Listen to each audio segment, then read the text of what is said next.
بسم اللہ الرحمن الرحیم۔ السلام کے بہن بھائیو، بیٹے اور بیٹیوں، ویلکم ٹو مائی چینل۔ آج کی ویڈیو کا عنوان ہے کہ تکلیف والی عبادت۔ حضرت موسیٰ علیہ السلام نے اللہ تعالیٰ کی بارگاہ میں عرض کی کہ یا اللہ تعالیٰ مجھے کوئی ایسی عبادت بتا دے کہ جس میں مجھے مشقت اٹھانی پڑے، جو میرے لیے بھاری ہو، مشکل ہو۔ اللہ والوں کی کیسی باتیں ہیں، کیا کمال کے لوگ ہیں اللہ والے۔ ہم کہتے ہیں کہ مولانا صاحب کوئی ایسا طریقہ بتاؤ کہ محنت نہ کرنی پڑے۔ اللہ تعالیٰ نے فرمایا کہ اے موسیٰ، تو بلند آواز سے میرا ذکر کیا کر۔ آپ علیہ السلام نے اللہ تعالیٰ کا ذکر کرنا شروع کر دیا۔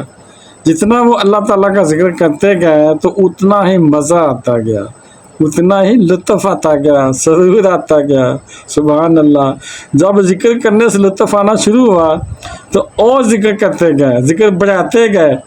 آپ علیہ السلام نے ذکر اور بڑھا دیا۔ پھر حضرت موسیٰ علیہ السلام نے اللہ تعالیٰ سے عرض کی کہ یا اللہ تعالیٰ، میں نے تو آپ سے عرض کی تھی کہ مجھے ایسی عبادت بتا کہ جس سے مجھے تکلیف ہو، مشقت اٹھانی پڑے۔ میں تو آپ کا ذکر کیے جا رہا ہوں اور مزے اٹھائے جا رہا ہوں۔ اللہ تعالیٰ نے فرمایا کہ اے موسیٰ کہ یہ تو آپ پر میری مہربانی ہے کہ آپ کو میرے ذکر میں لذت آتی ہے، ورنہ فرعون کو دیکھیے کہ اس نے اپنا تاج و تخت، حکومت و سلطنت سب برباد کر لیا، دریا میں غرق ہو جانا منظور کر لیا، مگر ایک مرتبہ بھی میرا نام اپنی زبان پر لانا اس نے گوارا نہ کیا۔ اس کا مطلب پتہ ہے کیا ہوا؟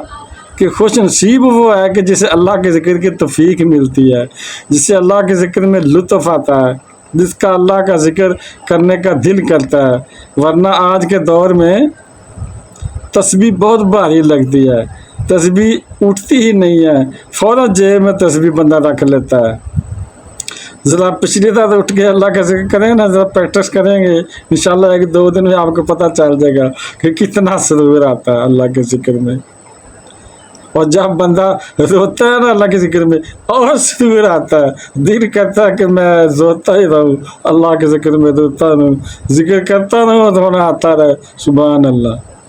اس کا انسان کا آج کل موبائل چھوڑنے کا دل ہی نہیں کرتا۔ بھائی اگر اللہ تعالیٰ کا ذکر کرنا ہے تو موبائل چھوڑنا پڑے گا۔